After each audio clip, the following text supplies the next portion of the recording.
My name is Chris Mapp. I am 53 years old. I own my own business, and I have for the last 16 years. I have been married for 31 years. I have 4 kids.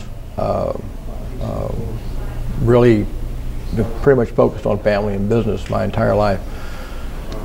I'm running because we have a situation in America that is, without being negative, we have a situation that demands the attention of every citizen in this country, not just somebody like myself that's running for U.S. Senator that chose to jump in. We have, if we committed the amount of time that we spend on Monday, Sunday, and Thursday night football on our country and on our state, we may not be where we are today.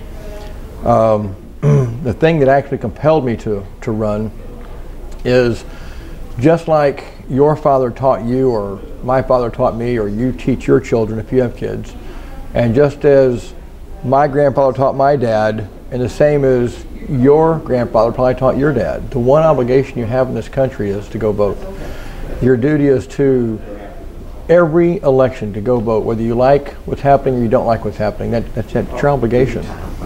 Well, the problem is once you do go vote, you have to go back to your family. You have to pay your taxes. You have to take care of your kids. You got to pay your property taxes. You have all these things you have to go back and do. But the person you voted for, your representative, is supposed to have your back while you get to go live and take the opportunities that are given you and afforded you by the Constitution. There's no guaranteed outcome, but you get to go live your life. You get to go do all those things that are important to you. Well, if your representation doesn't have your back, then that makes the things that you do in your own life much harder. And that's why I'm running, because I feel like our representation has failed us. And my Texas State or U.S. Senator, John Cornyn, I feel has failed us. I feel like Ted Cruz is championing us as a state and as a country. And I want to stand beside Ted Cruz, and I want to bring that same passion, and I want to bring that same fight on the federal level, because that's really where the fight is, on the federal level. When you saw Ted Cruz stand on the Senate floor for 21 hours and tell America that the House is on fire, the worst legislation in history is being passed, we had the incumbent, John Cornyn, step out and say, that's not how we do business here in Texas. We don't stand on the Senate floor. We don't do that. He didn't stand with his co-senator. He stood against him. And then when the American Health Care Act came down the pike, he said, well, John Cornyn said, well, we have to live with that. Well, no, we don't have to live with that. I feel like it's my job to get off the sidelines, to step out of my comfort zone, and to help lead this state and to help this country bring back the values that are so important. And I feel like every incumbent should have to not just stand for their record, which they do, but they also have to be willing to not be part of the status quo. You can't just be in Washington so long that you just become a part of the problem. You're not fixing anything anymore. You're not fighting the cause. And I think that that's where John Cornyn and I are at huge disagreements or huge odds. I see him as the status quo. He's been there since 2002. We've lost 2 major elections. I see things going downhill, not uphill. So I feel like he has to, I think he has to be retired. A lot of people say Washington's broken. Why do you want to go to a broken Washington, and do you think it's fixable? If I did not think it was fixable, I would not be running. Is Washington broken? It's absolutely broken. If you believe that your country's worth fighting for, and I don't mean just in the sense of joining the military, I mean in the sense of getting off the sidelines, instead of talking about it, getting out and going out and say that you can fix it and find ways to fix it. Are the solutions going to be easy? No. But the top 3 things that are facing this country is the national debt, entitlements, and immigration. And let me tell you one thing that I can say with clarity. Every candidate that I've met here today and I've heard speak has a passion for this country that says, yes, it's fixable. They bring a passion from their state. They say that individual responsibility is the answer. They say that personal liberty is the answer and government's not the answer. And I really believe that. The issue is about the states. We're not one united state. We're made up of individual united states. And I think that that's what we have to bring to Washington. We have to have Washington realize that they are not a monarchy, but they are there to serve us as the states. And I do believe it's absolutely fixable. If you go to Washington as our senator, you're going to face an onslaught of lobbyists, special interests. How do you handle those groups knocking at your door nonstop? When you have been in retail business for my whole life, but I've been in the business I'm in now for 16 years, and I really love it. When you work with the public day in and day out, there is nothing that you're not tested or tried. Money is not my goal or my object or my passion, if you will, but fixing this country is. I think everybody has something to offer, but I think we've lost our way. And I think that lobbyists, and I think those that work to sway things to their special interest groups are going to start meeting with resistance from those of us who believe in not compromising our convictions. If we are going to stand as Republicans or stand as GOP candidates or Tea Party candidates, if we don't stand up for what we believe, why don't we just all vote for Democrats? What is the use? Bottom line is, special interest is going to have a hard time with me because there's nothing they have that I need. You've stated that you're tired of the establishment. How will you work with Mitch McConnell if he retains his leadership position? That's a great question. I think that the Republican Party is fractured, and I think that working together is something that you may not like somebody else's ideology, and you may not like what they bring to the table, but I think when you look back in time, and when I say in time, I'm talking about my true hero in politics is President Reagan. I watched him bring so many groups together. I watched him bring those together that did not agree with him, but he worked for solutions. And I really believe that yes, we have to work for solutions. But I will tell you that sometimes politics has to be painful, and no has to be the answer. Will we win every time? No. Is there a give and a take? Yes. If it's not based and it's not constitutional and it's not about twisting the Constitution, I think I can work with anybody, but I will not under any circumstance compromise my convictions, just like the very recent legislation about lengthening the unemployment. I'm sorry, but that would have been a flat no for me.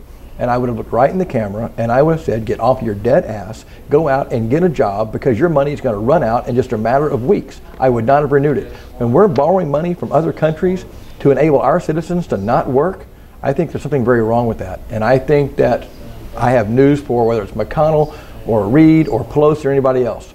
If it does not contribute to the positive fabric of this country, the answer is going to be no, and I will stand on my convictions. I will not compromise.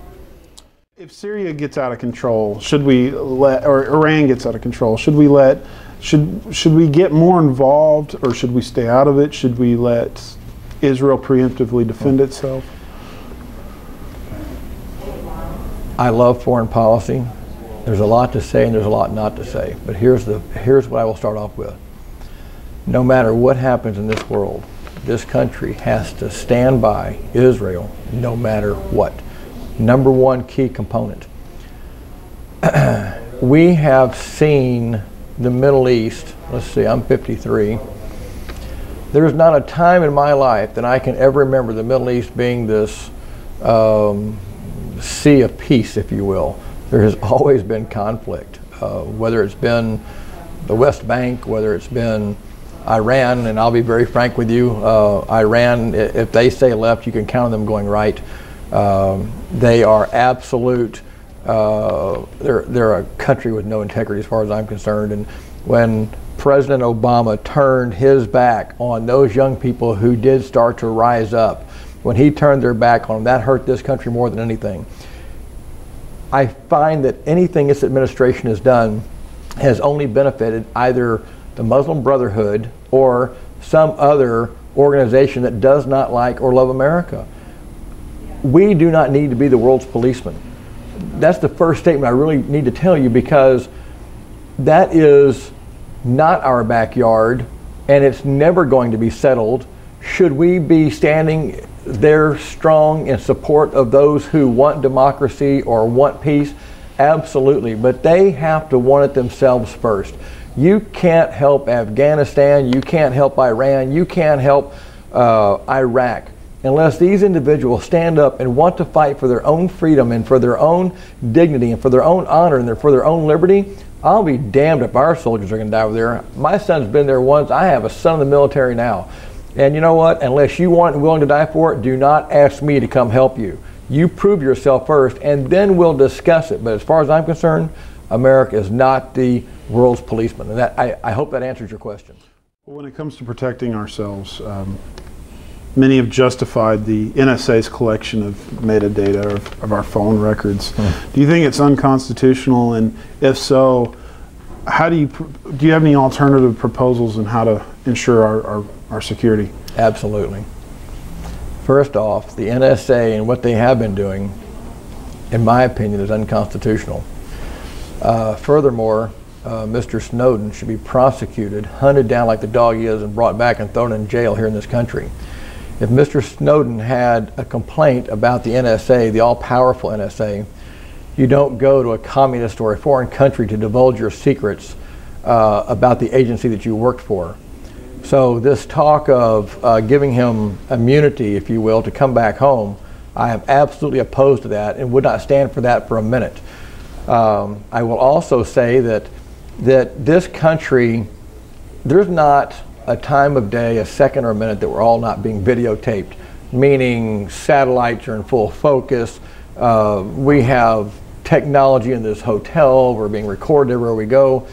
I think that's one thing, but to have the government to access your phone records and to access your emails, all in the name of freedom, is what absolutely robs freedom.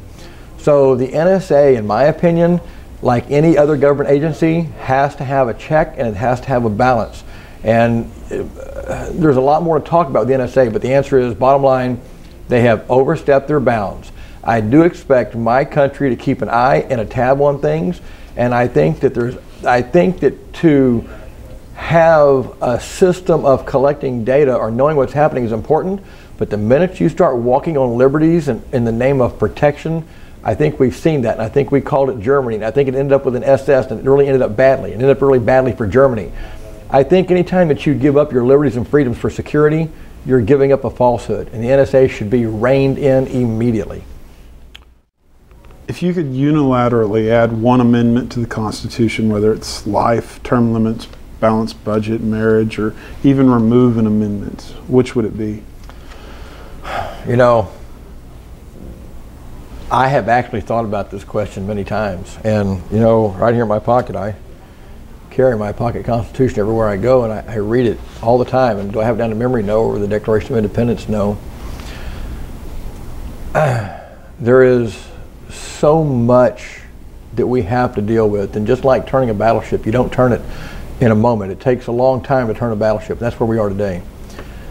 My answer, instead of adding one or removing one, would really be more, let's go back and review everything that's on the books from the beginning of time to date, and let's start weeding out. We have more laws on the books, we have more regulations on the books, we have so many government agencies that are just not necessary. I don't know, you know, we have so many great amendments now, but they're twisted. I mean, look how the American Health Care Act look how John Roberts sold this country out by saying that the Commerce Clause was constitutionally accurate to have the American Health Care Act be implemented under the clause of taxation. That's absolutely wrong. Twisting the amendments and twisting the Constitution to get what you want was never intended. So I'm not right now at this point going to tell you that I'm for making one or repealing one, but I will tell you that the way the Constitution was written is how it should be adhered to, and we should go back and we should look at each one of the laws that came from that and understand that the Constitution was never designed to be an implementator of social justice or social policy. I would say the number one thing I would like to see happen in this country is term limits. If that could be the one thing that could make a difference, that would be it. But I don't know that that's got to be the number one goal at this point. But I am a huge term limits guy, absolutely. I want to thank you for joining us today. How can people find out more about your campaign? Well, my website is mapforusenate.com, and I do a little social media also. It's Chris Mapp for usenate.com. I really do appreciate the time for the interview, and I really do appreciate individuals wanting to get hold of me and either contribute to the campaign or support, or even if they do not like something I have to say, I'm always open for new suggestions. The one thing I would like to close with very briefly is there's a lot of great candidates that are running right now, and I find that change is definitely coming our way, and I think those wins are going to make a big difference. I feel like people are really wanting to be more involved personally, and I think that's a good thing. So I would encourage people to go to the website and take a look and see what I have to say, and I hope that they would like what I have to say. But no matter